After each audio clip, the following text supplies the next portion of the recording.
High voltage নির্বাচন সাঙ্গ হলো। কি হবে, কে হবেন বাংলার মুখ্যমন্ত্রী? একদিকে মোদী শাহের শপথ গ্রহণের আগাম হুঙ্কার, অন্যদিকে মমতার বাঙালি অস্মিতা আর নারী শক্তির নিরেট দেওয়াল।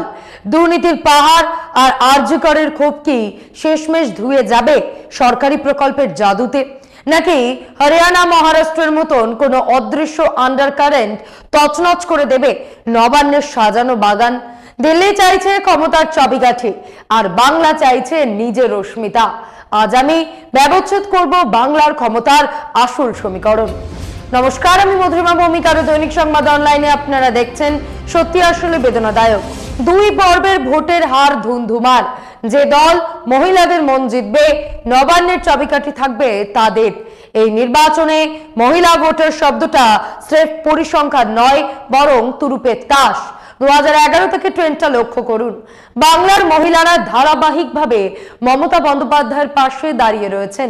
বিজেপি দাবি করে তারা নারী শক্তির জন্য কাজ করছে, মহিলা সংরক্ষণ বিল এনেছে, কিন্তু খতিয়ান তা বলছে না। তৃণমূলের সাংসদদের মধ্যে 38% মহিলা, যেখানে বিজেপির ক্ষেত্রে এই সংখ্যাটা মাত্র 13%। প্রার্থী করার বেলাতেও তৃণমূল 56 জন মহিলাকে টিকিট দিলে বিজেপি দিয়েছে মাত্র 13 জনকে। অর্থাৎ ক্ষমতায়নের লড়াইতে তৃণমূল অন্তত খাতায় কলমে অনেক এগিয়ে। বাংলার মোট 7.25 কোটি ভোটারের মধ্যে মহিলারা প্রায় 3,44,00,000। পুরুষ ভোটার সংখ্যায় বেশি ঠিকই, কিন্তু ভোট দেওয়ার উৎসাহে মহিলারা সবাইকে টেক্কা দিচ্ছেন। 2021 বিধানসভা নির্বাচনে মহিলাদের ভোটদানের হার ছিল 81.75%, যা পুরুষদের তুলনায় বেশি। 2021-এ তৃণমূল পেয়েছিল 50% মহিলা ভোট আর গেরুয়া ঝুলিতে 37%। এই 13% ব্যবধানই আসলে হারের মূল কারণ। বিজেপি এবার মরিয়া হয়ে এই গ্যাপটা মেটাতে চেয়েছে, কিন্তু অঙ্কটা খুব কঠিন। কারণ এই বিপুল মহিলা সমর্থনের সঙ্গে যদি মুসলিম ভোট ব্যাংক যোগ হয়, তবে তৃণমূলকে হারানোর যে কোনো শক্তির জন্যই পাহাড় টপকানোর মতন কঠিন কাজ। বিজেপি যদি বাংলাকে জয় করতে চায়, তবে তাদের অঙ্কটা খুব সিম্পল কিন্তু কঠিন। নিজেদের মহিলা ভোট ব্যাংক 37% থেকে বাড়িয়ে 43% নিতে হবে, আর তৃণমূলের 50% ভোট ব্যাংককে টেনে 45-এর নিচে নামাতে হবে। কিন্তু কাজটা এত সহজ নয়। মমতা বন্দ্যোপাধ্যায় বাংলার মহিলাদের চারপাশে এক নিশ্চিদ্র জনকল্যাণমূলক মাকড় জাল বুনে রেখেছেন। লক্ষ্মীর ভান্ডার সাধারণ মহিলারা মাসে 1500 টাকা, আর SC/ST মহিলারা পাচ্ছেন 1700 টাকা তাদের সরাসরি অ্যাকাউন্টে। রূপশ্রী বিয়ের সময় এককালীন 25,000 টাকা, যার সুবিধাভোগী প্রায় 25 লক্ষ তরুণী। কন্যাশ্রী 1 কোটি ছাত্রীর কাছে পৌঁছে গেছে এই সুবিধা। বিজেপি এর পাল্টা হিসেবে 3000 টাকা দেওয়ার প্রতিশ্রুতি দিচ্ছে ঠিকই, কিন্তু ভোটাররা কি হাতের লক্ষ্মীকে ছেড়ে আসছে বছর টোপে পা দেবে? বিজেপি তাই শুধু টাকায় ভরসা না রেখে মমতার সরকারকে কাঠগড়ায় তুলছে আরজিকরের ঘটনা নিয়ে, সন্দেশখালীর ক্ষোভকে পুঁজি করে। তাই এবার তাদের প্রচারের মূল অস্ত্র ছিল বাংলার মহিলারা সুরক্ষিত নন। বিজেপির জন্য আজকের মমতার গড়ে ভোট যুদ্ধটা সির্ফ মর্যাদা ছিল না, ছিল অস্তিত্বের। কেন? কারণ 7টি জেলার মধ্যে পূর্ব বর্ধমান, হাওড়া, কলকাতা এবং দক্ষিণ 24 পরগনায় 2021-এর বিধানসভায় বিজেপি একটি আসনও পায়নি। বিজেপিকে বাংলার মসনদে আসতে হলে এই 4 জেলায় খাতা খোলাই শুধু নয়, সারা জাগানো পারফরম্যান্স দিতে হবে। আজকের দফার ভোটই ঠিক করে দেবে তৃণমূলের একচ্ছত্র আধিপত্য থাকবে নাকি শেষ হবে। ভোটের বাজারে গুজব আর পাল্টাপাল্টি ভিডিওর লড়াই নতুন নয়, কিন্তু এবার যা শুনছি তা সিনেমার চিত্রনাট্যকেও হার মানাবে। শুভেন্দু অধিকারী এক বিস্ফোরক দাবি করে বসেছেন। তার দাবি তৃণমূল নাকি 750টি নকল আঙুল কিনেছে। হ্যাঁ, ঠিকই শুনছেন, প্লাস্টিকের নকল আঙুল। আইডিয়াটা হলো এই নকল আঙুল লাগিয়ে ভোট দিতে যাওয়া হবে, কালির দাগ পড়বে ওই প্লাস্টিকের ওপর, তারপর বাইরে এসে সেটা খুলে ফেললেই কেল্লা ফতে। আবার অন্য পরিচয় ভোট দেওয়া যাবে। ভবানীপুরের এক কাউন্সিলরের নাম জড়িয়ে শুভেন্দুর এই অভিযোগ তৃণমূল স্রেফ উড়িয়ে দিয়েছে। আজকের মোট 7টি জেলায় যে ভোট গ্রহণ হলো, তার মধ্যে নদিয়া আর উত্তর 24 পরগনার মতুয়াগড় বাদ দিলে সেই অর্থে বিজেপির শক্তি নেই। বরং তৃণমূলই এই সমস্ত জেলায় শেষ কথা। এই 7টা জেলার মধ্যে গতবার বিজেপির আসন ছিল শূন্য। নদিয়া এবং উত্তর 24 পরগনায় যেমন প্রায় 15টা আসনে মতুয়া ভোট গুরুত্বপূর্ণ, তেমন 7টি জেলাতেই সংখ্যালঘু ভোট বহু কেন্দ্রের এক্স ফ্যাক্টর। আজকে 7 জেলার মধ্যে বিজেপির সব থেকে বড় বাজি ছিল হাওড়া। কারণটা খুব পরিষ্কার, হাওড়ার জনবিন্যাস। এখানে প্রচুর নন বেঙ্গলি ভোটার রয়েছেন যাদেরকে বিজেপি নিজের পকেটে পুরতে চেয়েছে। যদিও গতবার হাওড়া জেলায় বিজেপির প্রাপ্তি ছিল শূন্য। তার চেয়েও বড় কথা, কলকাতায় কি পদ্ম ফোটানো এবার সম্ভব? আর যে 142টি আসনে ভোট গ্রহণ হলো গতবার, তার মধ্যে তৃণমূল একাই পেয়েছিল 123টি আসন। বিজেপির ঝুলিতে গেছিল মাত্র 18টি। ক্ষমতায় আসতে হলে এই 18কে টেনে যদি 60 বা 70-এ নিয়ে যেতেই হবে বিজেপিকে। বিজেপির সব থেকে বড় তাস ছিল মতুয়া ভোট। কেন্দ্রের রাষ্ট্রমন্ত্রী শান্তনু ঠাকুরের নেতৃত্বাধীন একটা বড় অংশ বিজেপির পাশে থাকলেও এখন কিন্তু ছবিটা বদলে যাচ্ছে। কারণ এনআরসির আতঙ্ক আর নামের গরমিল। দেখা গেছে একই পরিবারের ছেলের নাম তালিকায় আছে তো বাবার নেই, আবার মা বাবার আছে তো ছেলের নেই। এই বিশৃঙ্খলা মতুয়াদের একটা বড় অংশকে ক্ষুব্ধ করে তুলেছে। বিজেপি এবার বারবার মহিলা সুরক্ষার ইস্যু সামনে এনেছে। বিজেপি বলছে 33% সংরক্ষণের কথা, অথচ প্রার্থী করার বেলায় তারা পিছিয়ে।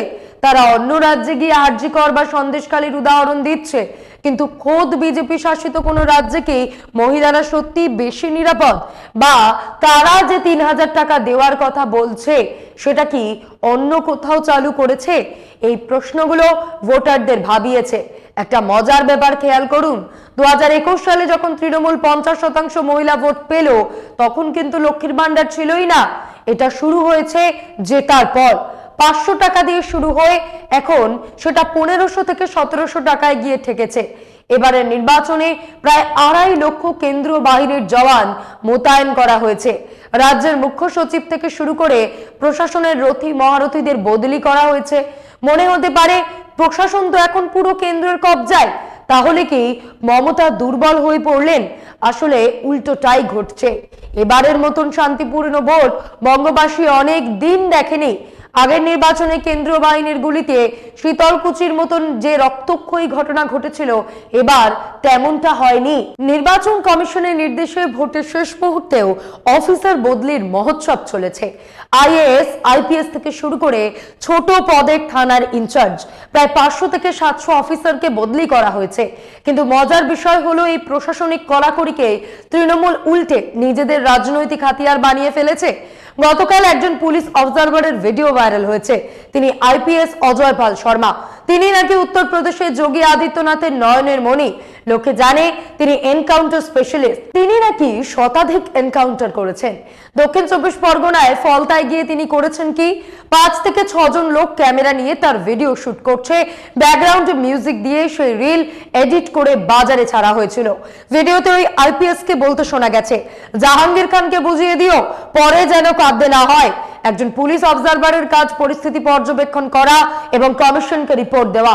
এভাবে প্রকাশ্য রাস্তায় দাঁড়িয়ে কোনো রাজনৈতিক নেতাকে সরাসরি হুমকি দেওয়া বা রিল বানানো নয়।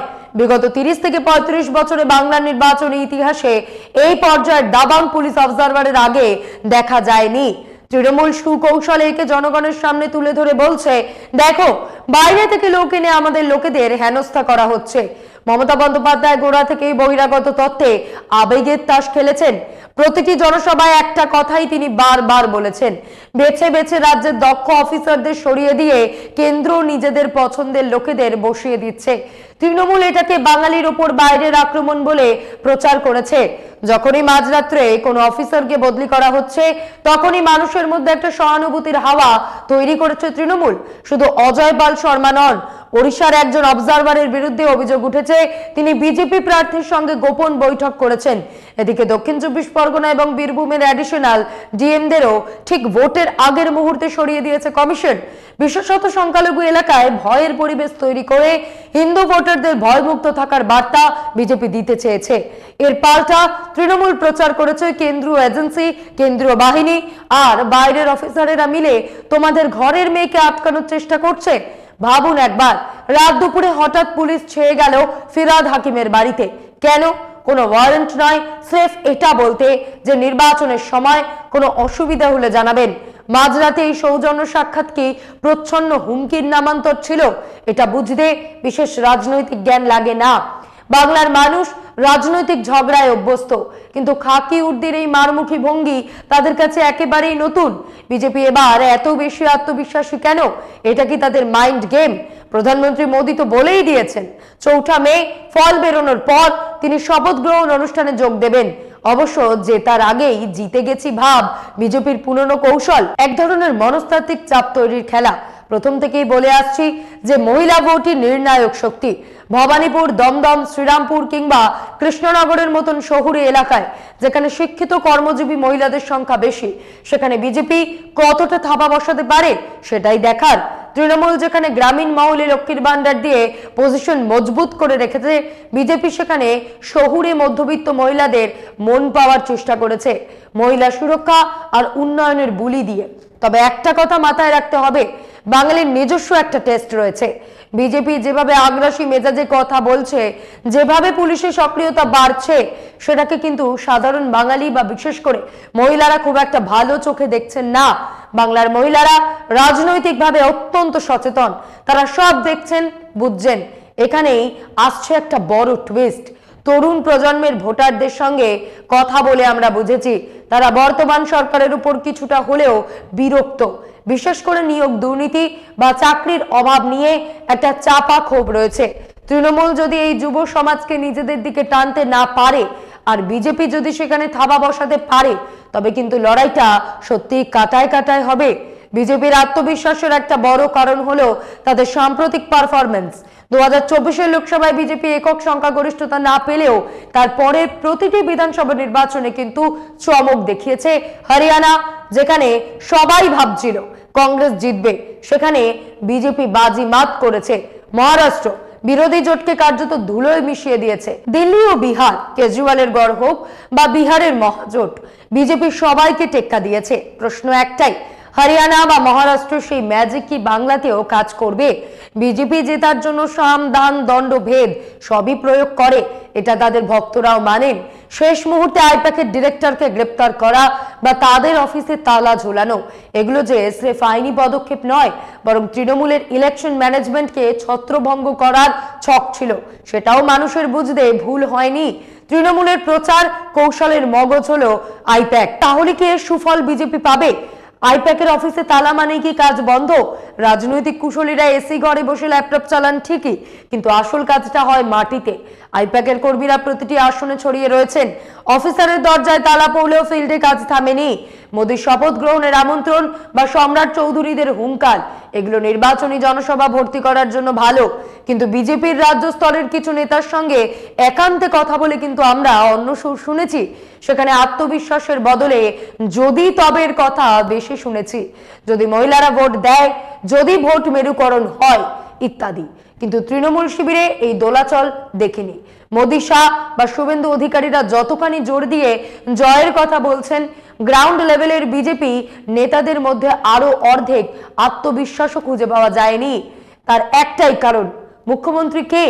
এবার মানুষ নির্ভয় বুথে যেতে পেরেছেন, এটা নিঃসন্দেহে গণতন্ত্রের জয়। কিন্তু এই শান্তি কার পক্ষে যাবে সেটা জানা যাবে 4 মে। বিজেপি ভাবছে মানুষ ভয়মুক্ত হলে তৃণমূলকে সরিয়ে দেবে, আর তৃণমূল ভাবছে মানুষ শান্তিতে ভোট দিতে পারলে তাদের উন্নয়নের খতিয়ানি ইভিএম এ ফুটে উঠবে। অন্যদিকে দেখুন, বাঙালির মন পেতে অনুরাগ ঠাকুরকে গতকাল মাছ খাওয়ার ভিডিও শুট করে রিল বানাতে হলো। একদিকে মন ভোলানোর চেষ্টা, অন্যদিকে গত 60 ঘন্টায় প্রায় 2500 মানুষকে গ্রেফতার করা। বৈপরীত্য বলুন বা দ্বিচারিতা, কথা হলো এটাকে স্রেফ শান্তি বজায় রাখতে নাকি ভোটারদের মনস্তত্ত্বে চাপ দিতে? বিজেপি গতবারের ভুল থেকে শিক্ষা নিয়েছে। অমিত শাহের এ দিদি শুনলো হুঙ্কারটা বাদ দিয়ে মোদী একবারও মমতাকে সরাসরি আক্রমণ করেননি। মমতা সরকারকে বিপরীত শব্দে বলে গেছেন নির্মম সরকার। দেখার বিষয় তৃণমূলের বিরুদ্ধে কতটা আন্ডার কারেন্ট ভোট বাক্সে শক দেবে। বিজেপির দাবি এই চোরা স্রোতই তৃণমূলকে ভাসিয়ে নিয়ে যাবে। বাংলার রাজনীতিতে হিন্দু মুসলিম বা মেরুকরণের বিষ ঢুকেছে ঠিকই, কিন্তু খেয়াল করলে দেখবেন এই নিয়ে চায়ের দোকানে তর্ক বিতর্ক করেন মূলত পুরুষরাই, কিন্তু গ্রাম বাংলার বা প্রান্তিক ঘরের যে মহিলা তাকে প্রতিদিন হাড়ি ঠেলতে হয়, তার কাছে মাসের শেষে পকেটে আসা 1500 টাকাই আসল। তার কাছে এই মেরুকরণের রাজনীতির জটিল অঙ্ক বোঝার সময় নেই, তার বিচার খুব সহজ। কে আমার বিপদে পাশে দাঁড়িয়েছে? এই সাইলেন্ট ভোটাররা যদি কেবল তাদের অর্থনৈতিক স্বার্থের কথা ভেবে বুথে যান, তবে মেরুকরণের সমস্ত অঙ্ক ওলটপালট হয়ে যেতেই পারে। গ্রামের একজন মহিলার কাছে বড় বড় আদর্শের চেয়েও বড় প্রশ্ন হলো রান্নার গ্যাসের দাম বাড়লে সংসার চলবে কিভাবে। ঠিক এই জায়গাতেই মমতা বন্দ্যোপাধ্যায় নিজেকে একজন নেত্রী নন, বরং ঘরের মানুষ হিসেবে প্রতিষ্ঠিত করেছেন। জ্যোতি বসু থেকে বুদ্ধদেব ভট্টাচার্য, শৈলেন দাশগুপ্ত থেকে অনিল বিশ্বাস, বাম আমলের শীর্ষ নেতারা ছিলেন কথায় বার্তায় অত্যন্ত মার্জিত, গম্ভীর এবং ড্রয়িং রুমের ভাষার কথা বলতেন। কিন্তু মমতা বন্দ্যোপাধ্যায় সেই চেনা ছকটা ভেঙে দিলেন, কিন্তু কথা বলেন সেই ভাষায়, যে ভাষায় গ্রামের একজন সাধারণ মহিলা কথা বলেন। এই পুরুষতান্ত্রিক সমাজে গ্রামের মেয়েরা মমতার মধ্যে নিজেদের প্রতিচ্ছবি দেখতে পেয়েছে। রাজনীতিতে এই রিলেটেবিলিটি বা একাত্ম হওয়াটা অনেক বড় অস্ত্র। শহুরের শিক্ষিত সমাজ দুর্নীতির বিরুদ্ধে মিছিলে নেমেছে, নিয়োগ দুর্নীতি নিয়ে স্লোগান দিয়েছে, এগুলো সমস্ত সত্যি, কিন্তু গ্রামের প্রান্তিক মহিলার কাছে দুর্নীতির চেয়েও বড় সত্যি হলো তার হাতে আসা সরকারি প্রকল্পের সুবিধা। মনে রাখবেন, সরকারি প্রকল্পের টাকা যখন তৃণমূলের চরম বিরোধী একজন সমর্থকের ঘরে পৌঁছায়, তখন তার মনে মমতার প্রতি এক ধরনের নিঃশব্দ আনুগত্য তৈরি হয়। এটাই মমতার সব থেকে বড় স্ট্র্যাটেজি। তৃণমূলের পুরো কাঠামোটা দাঁড়িয়ে রয়েছে একজন মানুষের ইমেজের ওপর। এটা যে কোনো আঞ্চলিক দলেরই বৈশিষ্ট্য। ভালো কিছু হলে সেটা যেমন মমতার দান, তেমনি দলের উপর আক্রমণ হলে সেটাকে মমতার উপর আক্রমণ হিসেবেই মানুষের কাছে পেশ করা হয়। বিজেপি এখানেই একটা বড় ধাক্কা খাচ্ছে, কারণ তাদের বড় মুখ বলতে মোদি বাসা, যাদের তৃণমূল খুব সহজেই বহিরাগত তকমা দিয়ে কোণঠাসা করে দিচ্ছে। স্থানীয় স্তরে বিজেপির এমন কোনো মুখ নেই যা মমতার সমকক্ষ হতে পারে। তৃণমূল খুব সচেতনভাবেই নির্বাচনটাকে মমতা বনাম মোদি লড়াইতে পরিণত করেছে, যেখানে তারা চায় ভোটটা দলের কাজের ওপর নয়, বরং মমতার উপর, মানুষের আবেগের ওপর ভিত্তিক হয়ে পড়ুক। হরিয়ানা বা মহারাষ্ট্রের মতন অভিজ্ঞতা আমাদের শিখিয়েছে যে অনেক সময় চোখের সামনে যা দেখা যায় না, ইভিএমে তার চেয়েও বড় চমক লুকিয়ে থাকে। সেটা জানা যাবে 4 মে। আজ এই পর্যন্তই। এমন আরো বিষয় জানতে অবশ্যই সাবস্ক্রাইব করুন, লাইক কমেন্টে শেয়ার করুন। দেখতে থাকুন দৈনিক সংবাদ, শুধু নামই যথেষ্ট।